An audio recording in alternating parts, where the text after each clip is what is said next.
बंधुओं, जय जय श्री राधे, जय जय श्री राधे, जय जय श्री राधे। मेरे गोविंद, मेरे गोविंद, मेरे गोविंद। आज हम सभी श्रीमद् भागवत कथा के आनंद उत्सव में पुनः एक बार हाजिरी लगाने के लिए उपस्थित हैं और उस कृपा को बारंबार धन्यवाद करते हुए सद्गुरुदेव महाराज की कृपा, श्री सिद्ध बलि हनुमान जी महाराज की कृपा और मेरे गोविंद की कृपा, मेरे कनक बिहारी सरकार की कृपा, राधे रानी की कृपा और सभी के चरणों में प्रणाम करते हुए और आप सभी भक्त वृंदों को भी बारंबार प्रणाम करते हुए जय जय श्री राधे, जय जय श्री राधे, जय जय श्री राधे। ओम हरि ओम। गजाननं भूतगणादिसेवितं कपित्थजम्बूफलचारुभक्षणम् उमासुतं शोकविनाशकारकं नमामि विघ्नेश्वरपादपङ्कजं। वक्रतुण्डमहाकाय सूर्यकोटिसमप्रभा निर्विघ्नं कुरु मे देव सर्वकार्येषु सर्वदा। वसुदेवसुतं देवं कंसचाणूरमर्दनं देवकी परमानन्दं कृष्णं वन्दे जगद्गुरुं। मूकं करोति वाचालं पंगुं लङ्घयते गिरिं यत्कृपातमहं वन्दे परमानंद माधवम्। कृष्णाय वासुदेवाय हरये परमात्मने प्रणतक्लेशनाशाय गोविन्दाय नमो नमः, गोविन्दाय नमो नमः। कृष्णाय वासुदेवाय देवकी नंदनंदनाय च नंदगोपकुमाराय गोविन्दाय नमो नमः। नमः पंकजनाभाय नमः पंकजमालिने नमः पंकजनेत्राय नमस्ते पंकजाडाग्रये। गुरुर्ब्रह्मा गुरुर्विष्णु गुरुर्देव महेश्वरा गुरुः साक्षात् परब्रह्म तस्मै श्री गुरुवे नमः, तस्मै श्री गुरुवे नमः। अखंडमंडलाकारं व्याप्तं येन चराचरं तत्पदं दर्शितं येन तस्मै श्री गुरुवे नमः, तस्मै श्री गुरुवे नमः। अज्ञानतिमिरान्धस्य ज्ञानाञ्जनशलाकया चक्षुरुन्मीलितं येन तस्मै श्री गुरुवे नमः, तस्मै श्री गुरुवे नमः। कर्पूरगौरं करुणावतारं संसारसारं भुजगेन्द्रहारं सदा वसन्तं हृदयारविन्दे भवं भवानी सहितं नमामि। अतुलित बलिधामम हेम शैलाभदेहम धनुज वन कृशानम ज्ञान नाम अग्रगण्यम सकल गुण निधानम वानराणामधीशम रघुपत प्रिय भक्तम वात जातम नमामि रघुपत प्रिय भक्तम वात जातम नमामि। सच्चिदानंद रूपाय विश्वोत्पत्त्यादि हेतवे तापत्रय विनाशाय श्रीकृष्णाय वयं नुमः।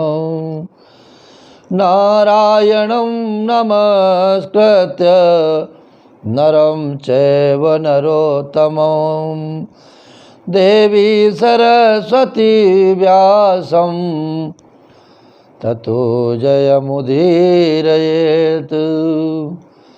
सर्वमंगलमांगल्ये शिवे सर्वार्थसाधिके शरण्ये त्र्यंबके गौरी नारायणी नमोस्तुते। नीलाम्बुजश्यामलकोमलाङ्गं सीतासमारोपितवामभागं पाणौ महासायकचारुचापं नमामि रामं रघुवंशनाथं नमामि रामं रघुवंशनाथं। जय जय श्री राधे जय जय श्री राधे जय जय श्री राधे श्याम। राधे राधे राधे राधे राधे राधे राधे राधे राधे राधे राधे राधे राधे राधे राधे राधे।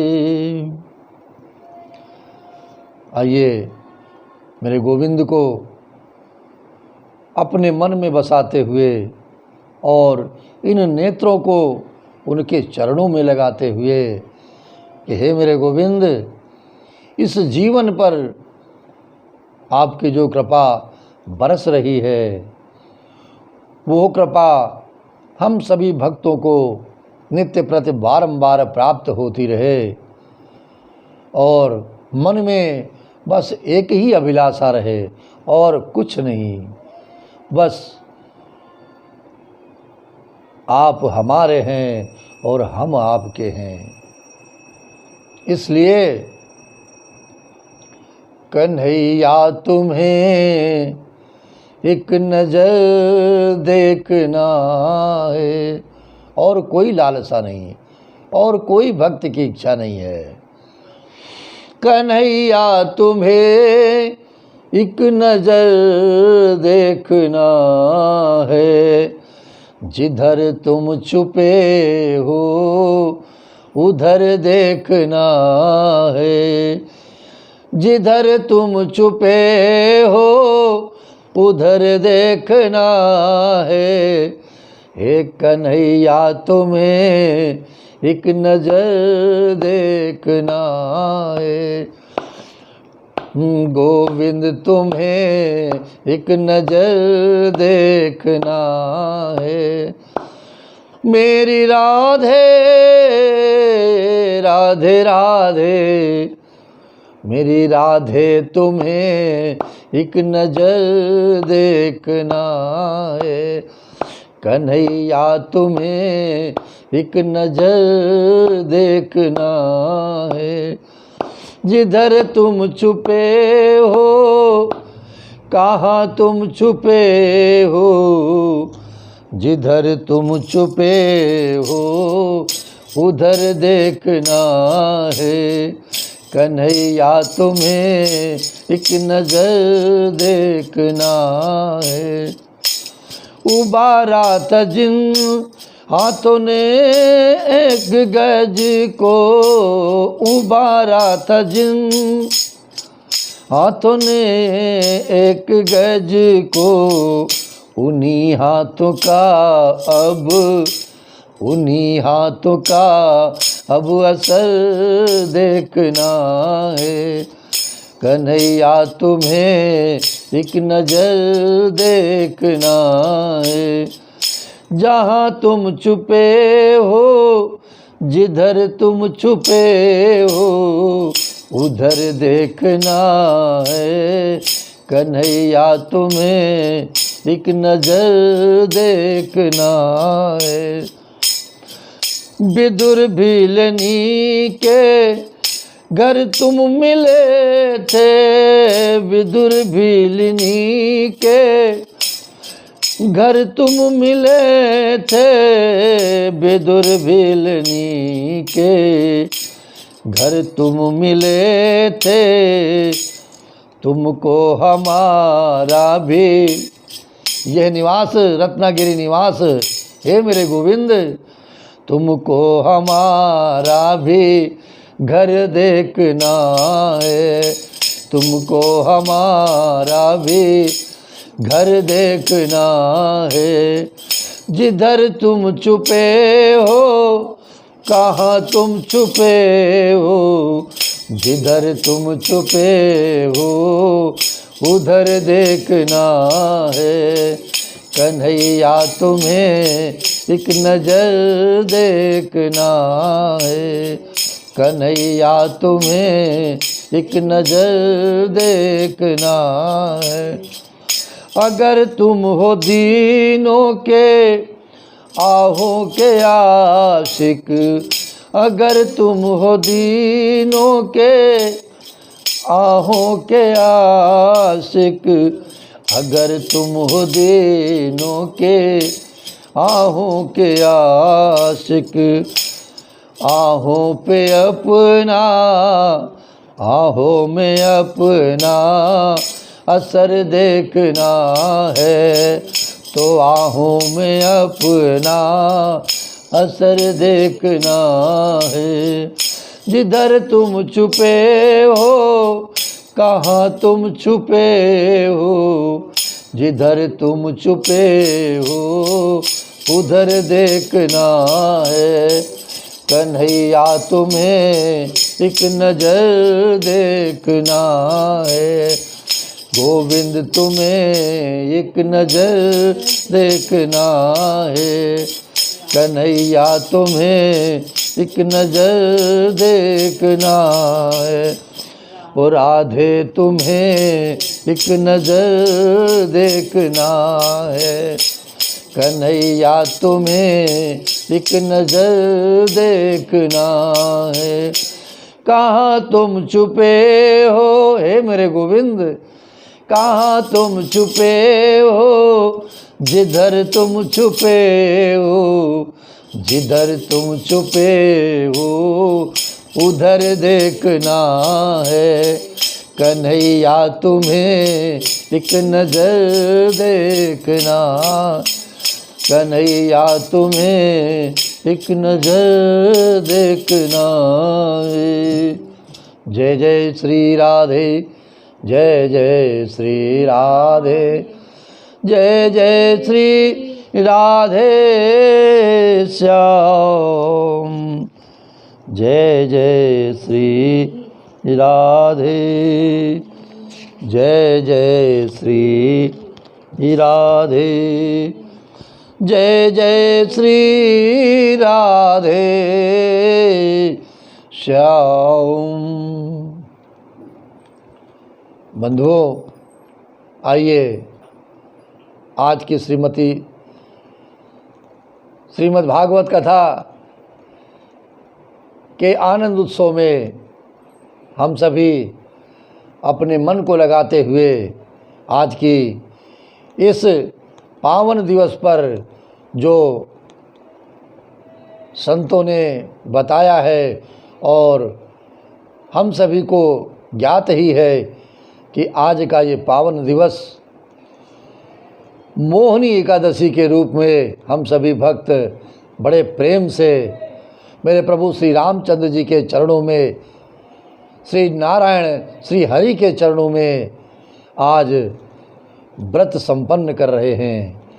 और जैसा कि आज का जो संयोग है वो जीवन में जिन भक्तों ने प्राप्त किया है उन्हें कई हजारों एकादशी व्रत करने का फल आज के इस दिवस में संतों की कृपा से, श्री हरि की कृपा से और भक्तों के आनंद से उनके जीवन में प्राप्त हो रहा है। और यह जीवन में दोबारा अवसर नहीं मिलता, ये ऐसा संयोग जीवन में दोबारा नहीं प्राप्त होता है कि सैकड़ों वर्षों के पश्चात ऐसा संयोग बनता है कि मोहिनी एकादशी जब ये जीवन में इसके व्रत को करने का अवसर प्राप्त होता है। बहुत ही दुर्लभ संयोग है ये। संतों के द्वारा जब हमें भी इसका ज्ञान हुआ तो हम सभी ने भी नारायण के चरणों में, मेरे गोविंद के चरणों में आज व्रत धारण किया है और आज मेरे गोविंद के चरणों में इस एकादशी का फल प्राप्त करने का भी थोड़ा सा प्रयास किया है। जय जय श्री राधे, जय जय श्री राधे।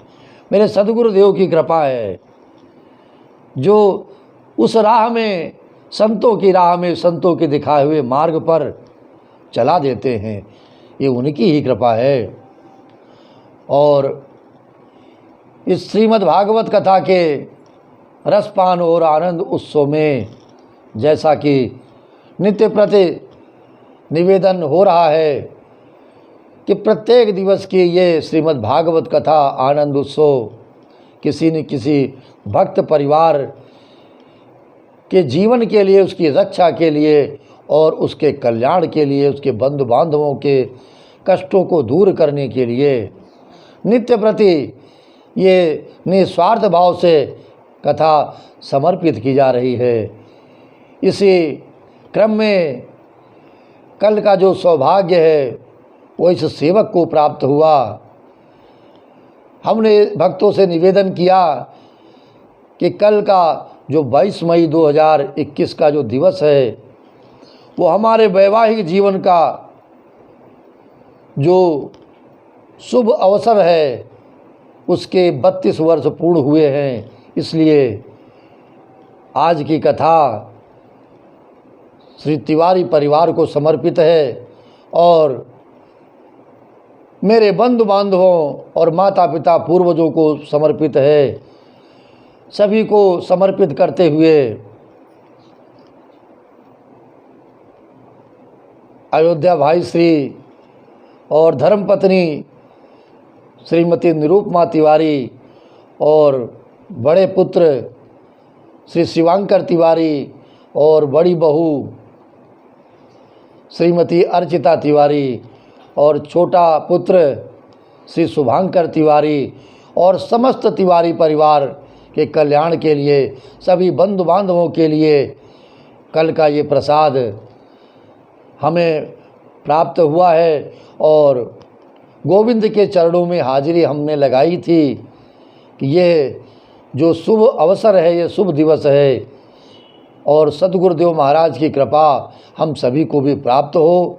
इसलिए ये निवेदन गोविंद जी ने स्वीकार किया और ये सौभाग्य श्रीमद् भागवत कथा के आनंद उत्सव का जो पूर्ण फल है वो इस परिवार को प्राप्त हुआ है, जिसके लिए मेरे गोविंद को प्रणाम करते हैं और सिद्ध बलि हनुमान जी की कृपा समझ करके इस प्रसादी को जो मुफ्त में गोविंद के चरणों की मिल रही है उसे ग्रहण करते हैं, स्वीकार करते हैं। जय जय श्री राधे, जय जय श्री राधे, जय जय श्री राधे। आज के प्रसंग में परीक्षित जी की दिग्विजय तथा धर्म और पृथ्वी का जो अपना विचार है, अपनी संवेदना है, इस कथा में प्रवेश करते हैं।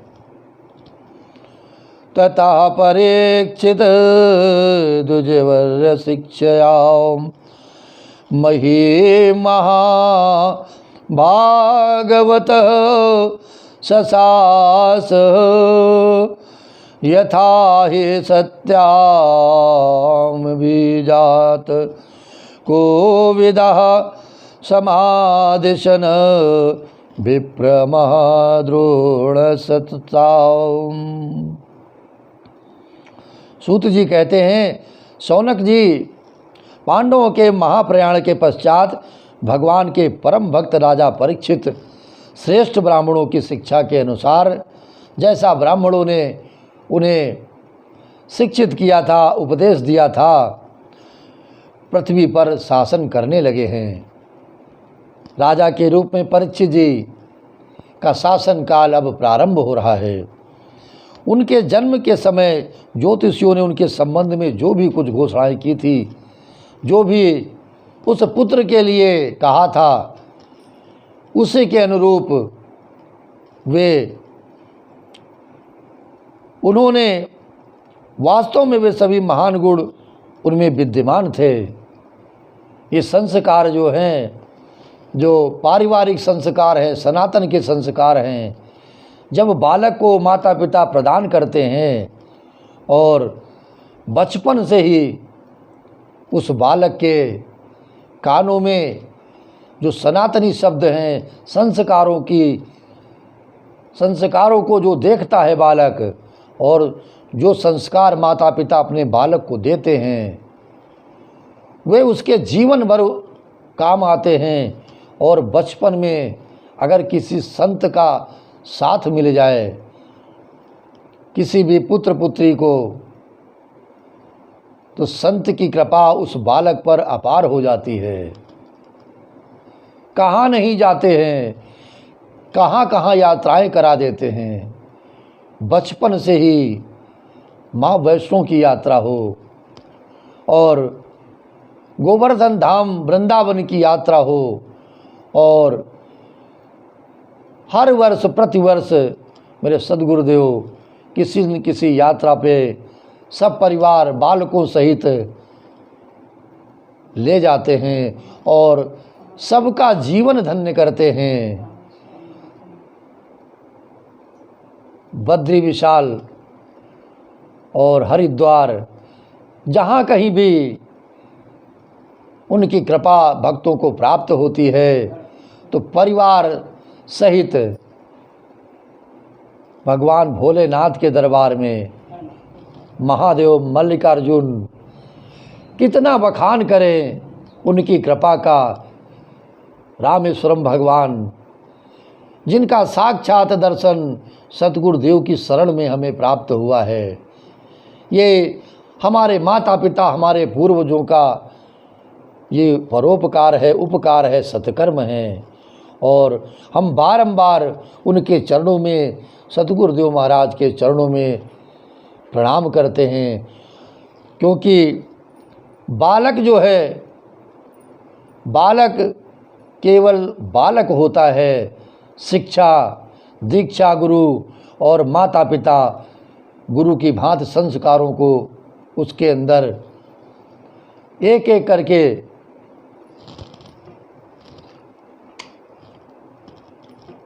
सिखाते हैं, और उसको सीखते सीखते बालक बड़ा हो जाता है। और वही संस्कार, वही सद्गुरु के वचन, वही मार्ग और वही दर्शन, वही धार्मिक विचारों से बालक प्रभावित रहता है। इसी तरह से परीक्षित के भी जीवन में बचपन से जो प्राप्त हुआ है, क्योंकि उन्होंने तो गर्भ में ही मेरे प्रभु के चरणों के दर्शन प्राप्त कर लिए थे। प्रभु ने ही उनको जीवन दान दिया है, और आगे चल कर के उन्होंने उत्तर की पुत्री इरावती से विवाह किया है।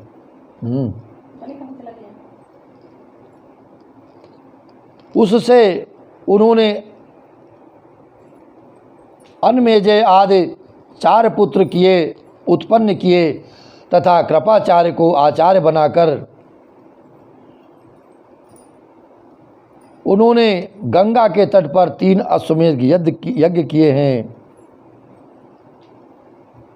और जिनमें ब्राह्मणों को पुष्कल दक्षिणा दी गई।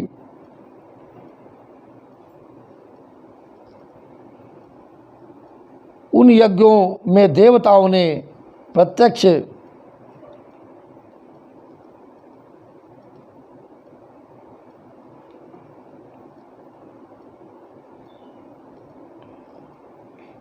उन यज्ञों में देवताओं ने प्रत्यक्ष रूप से प्रकट होकर अपना भाग ग्रहण किया था। एक बार दिग्विजय करते समय उन्होंने देखा कि शूद्र के रूप में कलयुग राजा का वेश धारण कर एक गाय और बैल के जोड़े को ठोकरों से मार रहा है।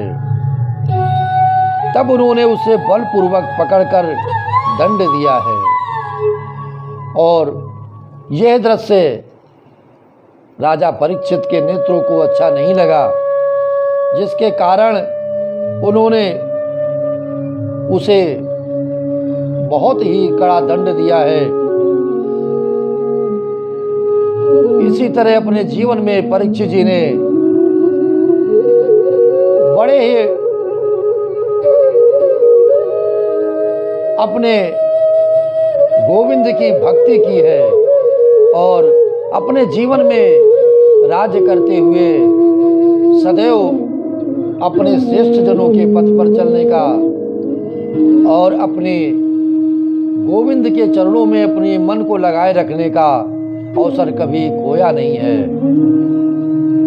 परीक्षित जी की भक्ति भगवान श्री कृष्ण के चरणों में अब धीरे धीरे और बढ़ने लगी है। इस प्रकार वे दिन दिन पांडवों के आचरण का अनुसरण करते हुए दिग्विजय कर रहे थे। उन्हीं दिनों उनके शिविर से थोड़ी ही दूर पर एक आश्चर्यजनक घटना हुई है, वो मैं आपको सुनाता हूँ। धर्म बैल का रूप धारण करके एक पैर से घूम रहा था। एक स्थान पर उस गाय के रूप में पृथ्वी मिली, एक स्थान पर उसे गाय के रूप में पृथ्वी मिली। पुत्र की मृत्यु से दुखनी माता के समान उसके नेत्रों से आंसुओं की धार बह रही थी। उसका शरीर श्रीहीन हो गया था। धर्म पूछने लगा। धर्म ने कहा, हे कल्याणी, कुशल तो है ना? तुम्हारा मुख कुछ कुमलाया हुआ सा क्यों लगता है? तुम श्रीहीन हो रही हो। मालूम होता है तुम्हारे हृदय में कुछ न कुछ दुख अवश्य है। क्या तुम्हारा कोई संबंधी दूर देश में चला गया है, जिसके लिए तुमने आज इतनी चिंता कर डाली कि आपका मुख भी काफी मलिन हो चला है? कहीं तुम मेरी तो चिंता नहीं कर रही हो कि अब इसके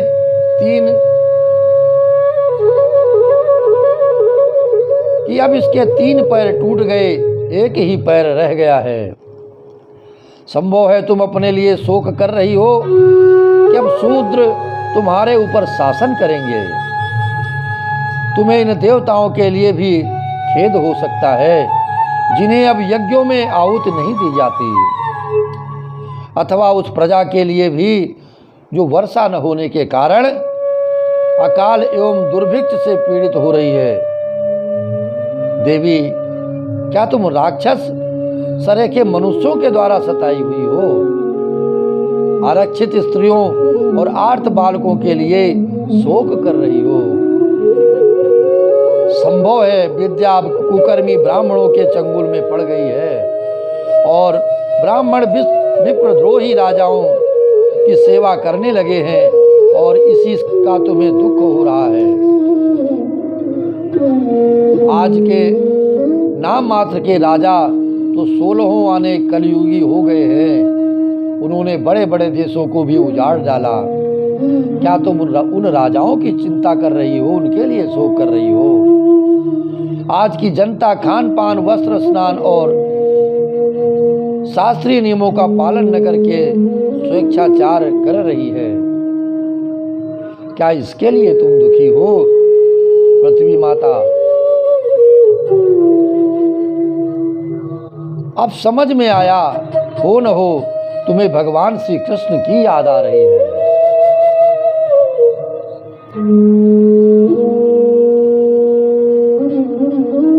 क्योंकि उन्होंने तुम्हारा भार उतारने के लिए ही अवतार लिया था इस पृथ्वी पर, और ऐसी लीलाएं की थी जो मोक्ष का भी अवलंबन है, जिससे मोक्ष की प्राप्ति कराई थी उन्होंने। अब उनके लीला संवरण कर लेने पर उनके परित्याग से तुम दुखी हो। देवी, तुम तो धन रत्नों की खान हो। हे पृथ्वी, तुम अपने क्लेश का कारण, जिससे तुम इतनी दुर्बल हो गई हो, मुझे बतलाओ। मालूम होता है बड़े बड़े बलवानों को भी हरा देने वाले काल ने देवताओं के द्वारा वंदनीय तुम्हारे सौभाग्य को छीन लिया है। इस प्रकार ये वचन सुनकर के पृथ्वी ने कहा, धर्म, तुम मुझसे जो कुछ पूछ रहे हो वो सब स्वयं जानते हो। जिन भगवान के सहारे तुम सारे संसार को सुख पहुंचाने वाले अपने चारों चरणों से युक्त थे, तुम्हारी क्या हालत हो गई है, तुम्हारी क्या दशा हो गई है, ये सब तुम अच्छी तरह से हे धर्म तुम जानते हो। जिनमें सत्य, पवित्रता, दया, क्षमा, त्याग, संतोष, सरलता, सम, दम, तप, समता, तितिक्षा, उपरति, शास्त्र विचार, ज्ञान, वैराग्य, ऐश्वर्य, वीरता, तेज बल, स्मृति, स्वतंत्रता, कौशल, कांति, धैर्य, कोमलता, निर्भीकता, विनय, शील, साहस, उत्साह, बल, सौभाग्य, गंभीरता, स्थिरता, आस्तिकता, कीर्ति, गौरव और निरहंकारता, ये 39 अप्राकृत गुण तथा महत्वाकांक्षी पुरुषों के द्वारा शरणागत वत्सला और भी बहुत से महान गुण उनकी सेवा करने के लिए नित्य निरंतर निवास करते हैं। एक क्षण के लिए भी उनसे अलग नहीं होते हैं। उन्हीं समस्त गुणों के आश्रय सौंदर्य धाम भगवान श्री कृष्ण ने इस समय इस लोक से अपनी लीला संवरण कर ली और यह संसार पापमय कलयुग की कुदृष्टि का शिकार हो गया। यही देखकर मुझे बड़ा शोक हो रहा है। अपने लिए देवताओं में श्रेष्ठ तुम्हारे लिए देवता, पितर, ऋषि, साधु और समस्त वर्णों आश्रमों के लिए मैं शोकग्रस्त हूँ। मुझे कष्ट है कि गोविंद हम सभी का कल्याण क्यों नहीं कर रहे हैं। यही सोच सोच करके दिन रात मुझे चिंता हो रही है। जिनका कृपा कटाक्ष प्राप्त करने के लिए ब्रह्मा आदि देवता भगवान के शरणागत होकर बहुत दिनों तक तपस्या करते रहे, वही लक्ष्मी जी अपने निवास स्थान कमल वन का परित्याग करके बड़े प्रेम से जिनके चरण कमलों की सुभग छत्र छाया सेवन करती हैं, उन्हीं भगवान के कमल, वज्र, अंकश, ध्वजा आदि चिन्हों से युक्त श्री चरणों से विभूषित होने के कारण मुझे भगवान महान वैभव प्राप्त हुआ था और मेरे तीनों लोकों में से बढ़कर शोभा हुई थी। परंतु मेरे सौभाग्य का अब अंत हो गया है। मुझे बहुत ही कष्ट हो रहा है।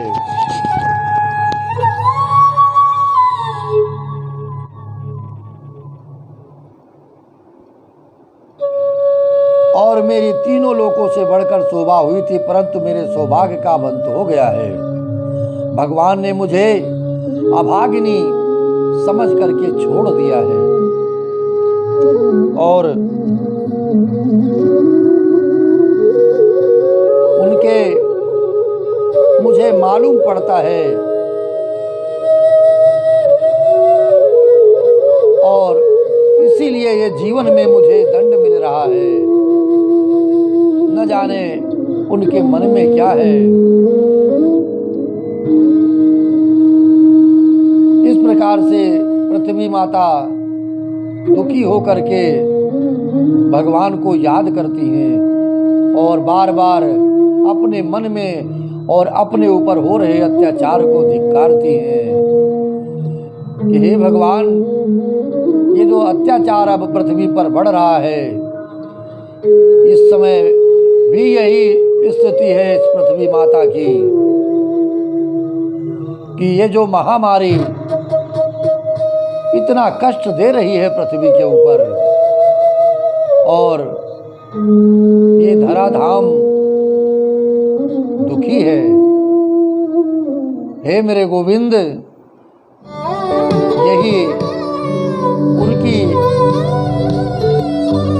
पीड़ा है जिसको उन्हें दूर करने का, यही प्रार्थना, दूर करने की प्रार्थना बारंबार भक्तों के द्वारा की जा रही है कि हे मेरे गोविंद, अब इन कष्टों को दूर करो, अब इन कष्टों से मुक्ति दो, सभी का कल्याण करो और सभी की रक्षा करो। मेरे गोविंद, ये जीवन जा रहा है आपकी कृपा के बिना। आपकी दया हो जाए तो कितना कष्ट समाप्त हो सकता है। गोविंद जय जय, गोपाल जय जय, गोविंद जय जय, गोपाल जय जय, राधा रमण हरि गोविंद जय, गोविंद जय जय, गोपाल जय जय, राधा रमण हरि गोविंद जय जय, गोविंद जय जय, गोपाल जय जय, राधा रमण हरि गोविंद जय जय, गोविंद जय जय, गोपाल जय जय, राधा रमण हरि गोविंद जय, गोविंद जय जय, गोपाल जय, राधा रमण हरि गोविंद जय जय, गोविंद जय जय, गोपाल जय जय, राधा रमण हरि गोविंद जय जय, राधा रमण हरि गोविंद जय जय, गोविंद जय राधा रमण हरि गोविंद जय, जय जय राधा रमण हरि बोल, जय जय राधा रमण हरि बोल, जय जय राधा रमण हरि बोल, जय जय राधा रमण हरि बोल, जय जय राधा रमण हरि जय राधा रमण हरि बोल, जय जय राधा रमण हरि बोल, जय जय राधा रमण हरि बोल, जय जय राधा रमण हरि बोल, हरि बोल हरि बोल हरि बोल, हरि बोल हरि बोल हरि बोल, जय जय राधा रमण हरि बोल। गाइए गाइए, आप भी सभी गाइए। आज श्री हरि का सुमिरन करे, अपने हरि को पुकारे, तभी इन कष्टों से मुक्ति मिलेगी। जय जय राधा रमण हरि बोल, जय जय राधा रमण हरि बोल, जय जय राधा रमण हरि बोल, जय जय राधा रमण हरि बोल, जय जय राधा रमण हरि बोल। ओ हरि बोल हरि बोल हरि बोल, हरि बोल हरि बोल हरि बोल, हरि बोल हरि बोल हरि बोल, हरि बोल हरि बोल हरि बोल, हरि बोल हरि बोल हरि बोल, हरि बोल हरि बोल हरि बोल। जय जय राधा रमण हरि बोल, जय जय राधा रमण हरि बोल, जय जय राधा रमण हरि बोल, जय जय राधा रमण हरि बोल, जय जय राधा रमण हरि बोल, जय जय राधा रमण हरि बोल, जय जय राधा रमण हरि बोल, जय जय राधा रमण हरि बोल, जय जय राधा रमण हरि बोल, जय जय राधा रमण हरि बोल। जय जय श्री राधे, जय जय श्री राधे श्याम।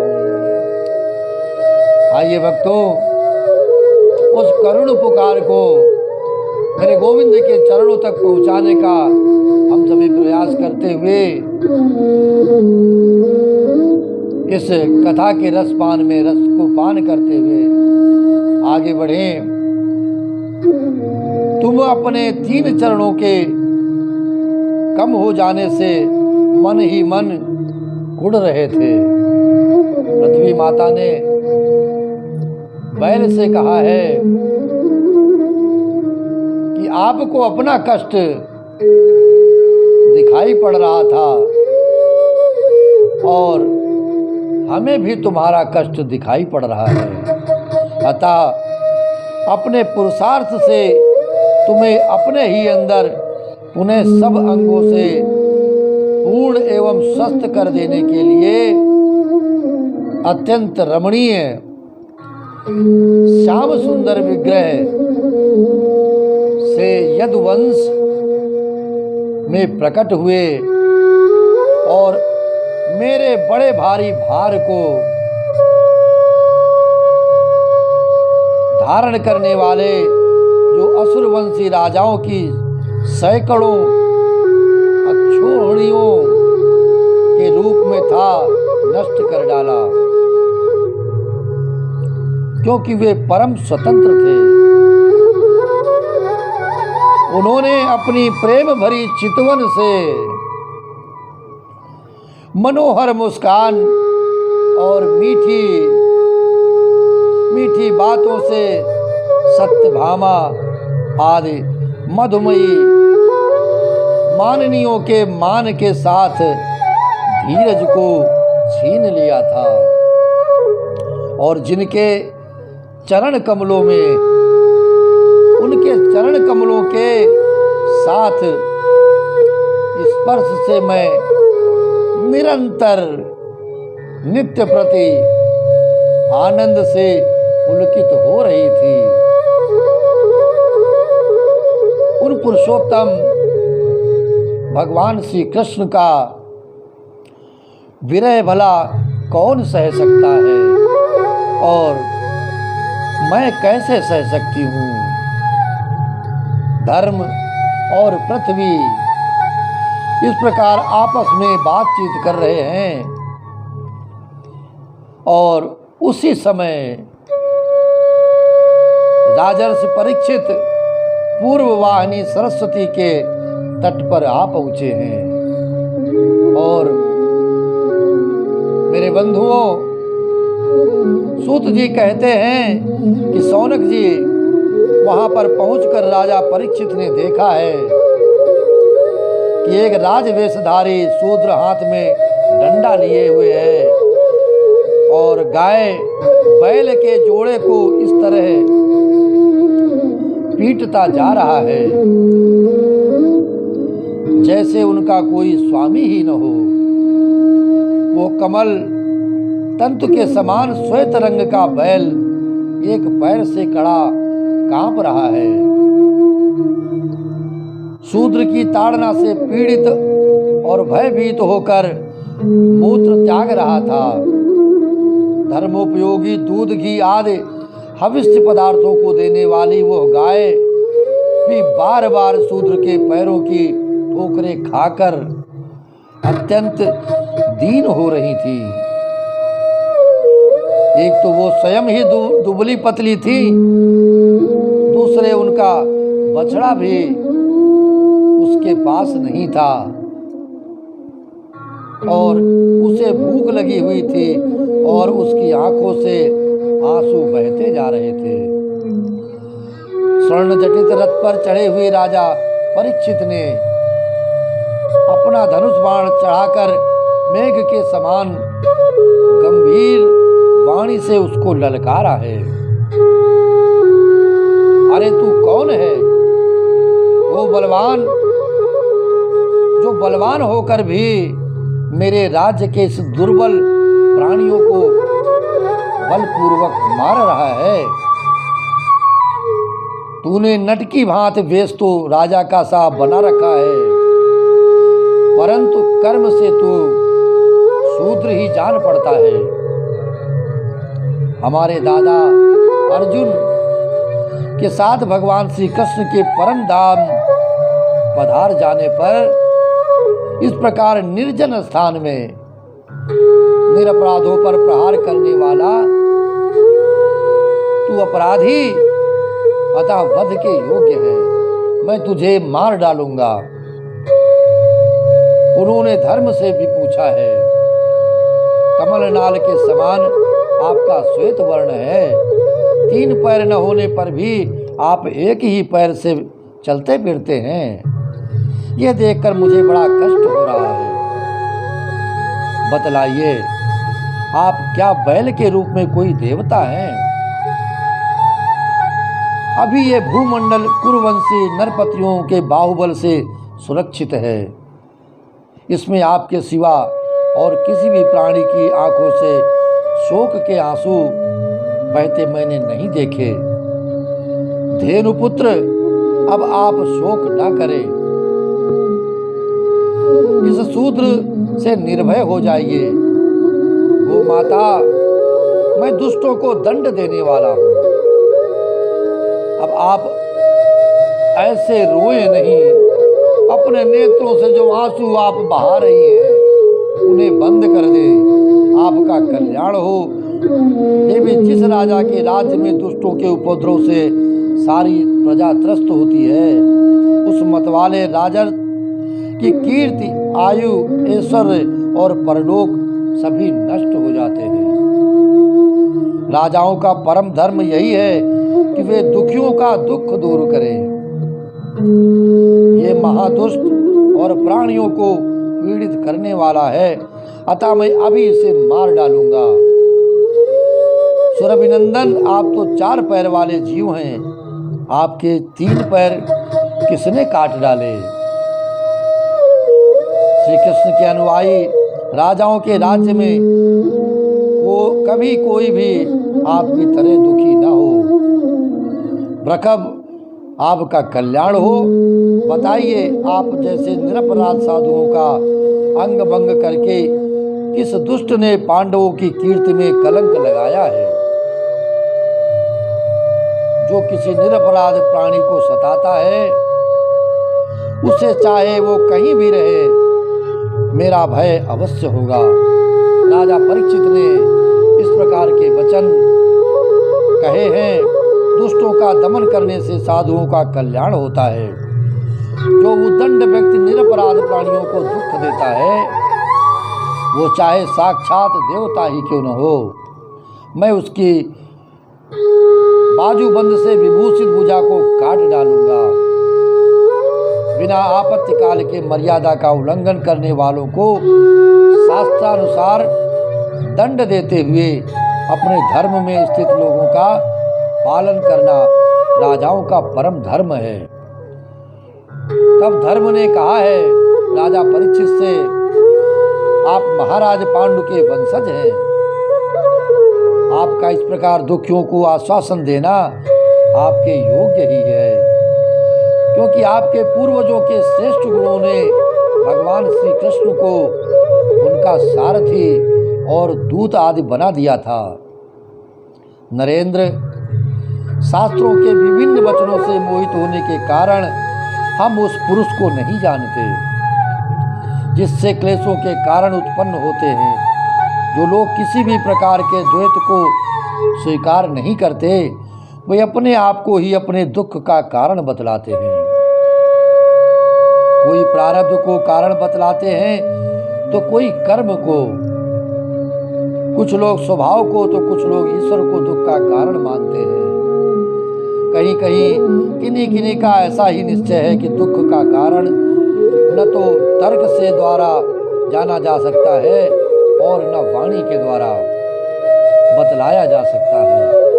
राजन से अब इनमें कौन सा मत ठीक है, ये आप अपनी बुद्धि से ही विचार कर लीजिए।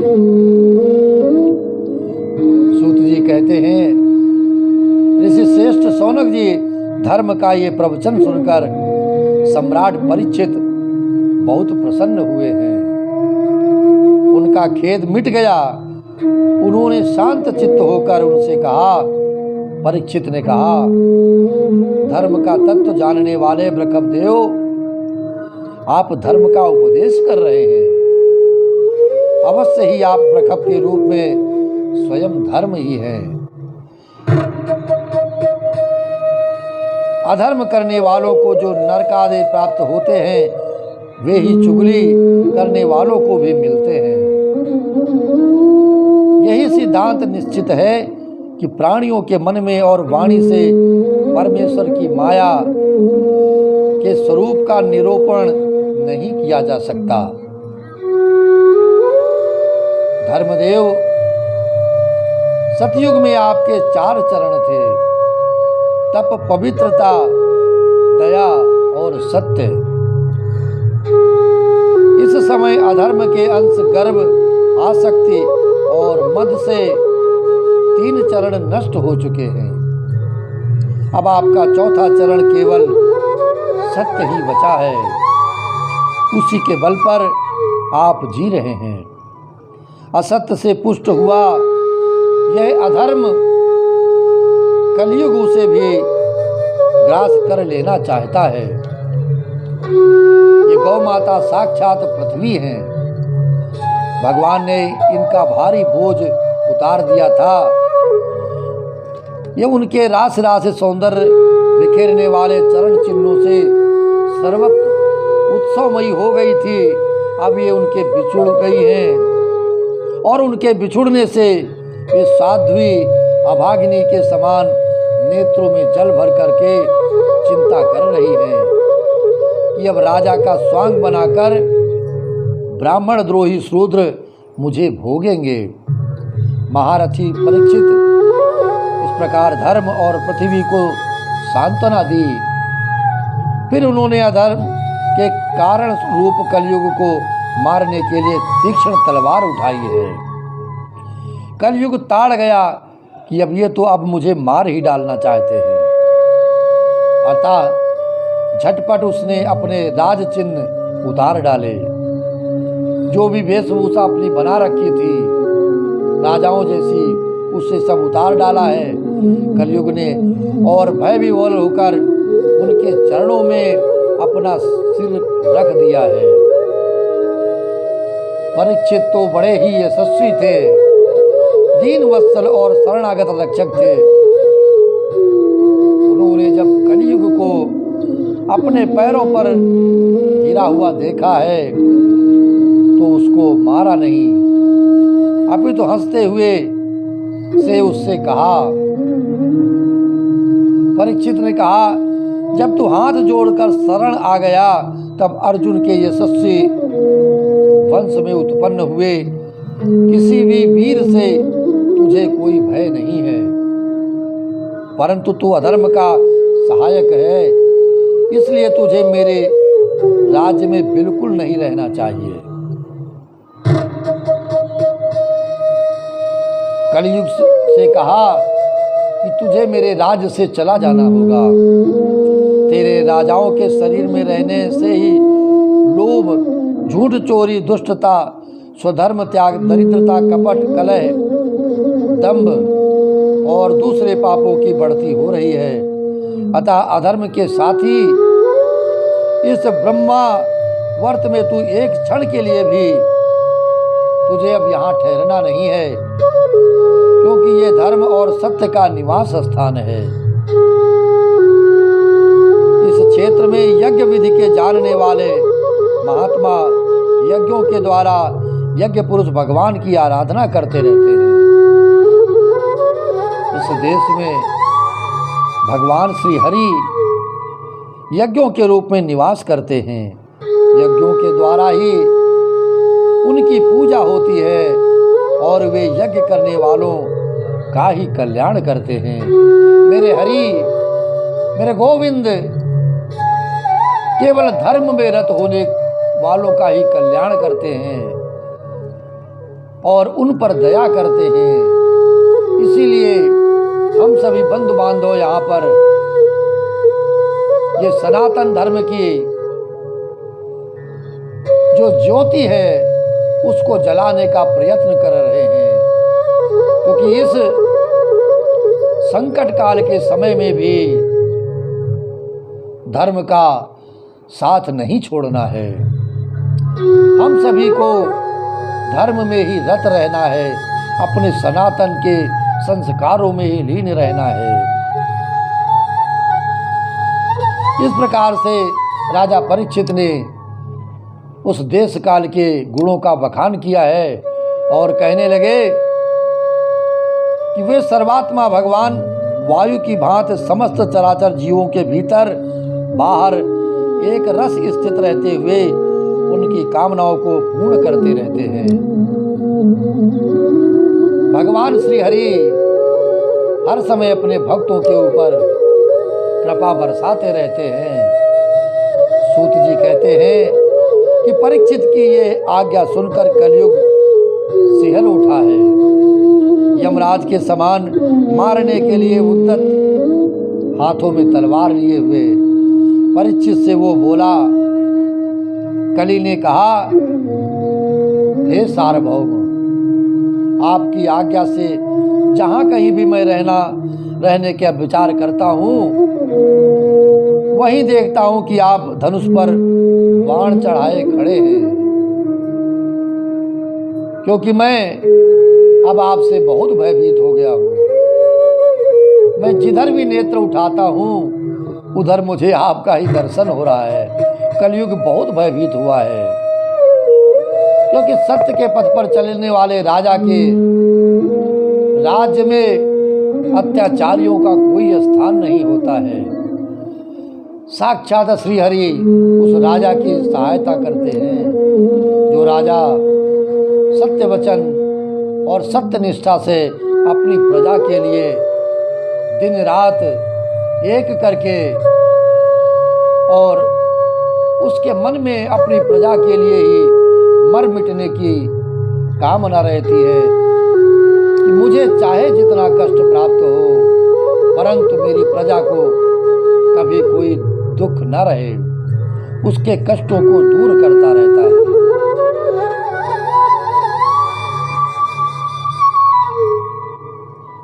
आगे कली ने कहा कि धार्मिक शिरोमणि, आप मुझे ये बतलाइए और मुझे कोई स्थान बतलाइए जहाँ मैं आपकी आज्ञा का पालन करता हुआ स्थिर होकर के वहाँ पर निवास कर सकूँ, वहाँ पर रह सकूँ।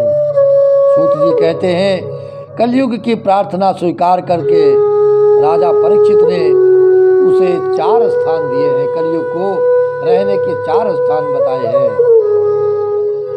द्यूत, जहाँ पर जुआ होता हो, मद्यपान, जहाँ पर मदिरा पान किया जाता हो, स्त्री संग, जिस स्थान पर वैश्यागमन होता हो, और हिंसा, जहाँ पर हिंसा लोगों के द्वारा फैलाई जा रही हो, वहीं पर कलयुग का निवास स्थान होगा। इस प्रकार से कहा है। इन स्थानों में क्रमशः असत्य, मद, आसक्ति और निर्दयता, ये 4 प्रकार के अधर्म निवास करते हैं। उसने और भी स्थान मांगे, परंतु समर्थ परीक्षित ने उसे रहने के लिए एक और स्थान, सुवर्ण, सोना, धन दिया है। इस प्रकार कलयुग के 5 स्थान हो गए। झूठ, मद, काम, वैर, रजोगुण परीक्षित के दिए हुए इन्हीं 5 स्थानों में अधर्म का मूल कारण कल उनकी आज्ञाओं का पालन करता हुआ निवास करने लगा है। इसी समय आत्म कल्याणकामी पुरुष को इन 5 स्थानों का सेवन इसीलिए कभी नहीं करना चाहिए। किसी भी समय धार्मिक राजा, प्रजा वर्ग के लौकिक नेता और धर्मोपदेष्टा गुरुओं को तो बड़ी सावधानी से इनका त्याग करना चाहिए। राजा परीक्षित ने इसके बाद ब्रह्म रूप धर्म के 3 चरण, तपस्या, शौच और दया जोड़ दिए और आश्वासन देकर पृथ्वी का संवर्धन किया है। वे ही महाराजा परीक्षित इस समय अपने राज सिंहासन पर, जिसे उनके पिता महाराजा युधिष्ठिर ने वन जाते समय उन्हें दिया था, विराजमान है। वे परम यशस्वी, सौभाग्य भाजन चक्रवर्ती सम्राट राजर्षि परीक्षित इस समय हस्तिनापुर में कौरव कुल की राज्य लक्ष्मी से शोभायमान है। अभिमन्यु नंदन राजा परीक्षित वास्तव में ऐसे ही प्रभावशाली हैं, जिनके शासन काल में आप लोग दीर्घकालीन यज्ञ के लिए दीक्षित हुए हैं। इस प्रकार से इस श्रीमद् भागवत कथा के रसपान को प्राप्त करते हुए हम सभी भक्त वृंद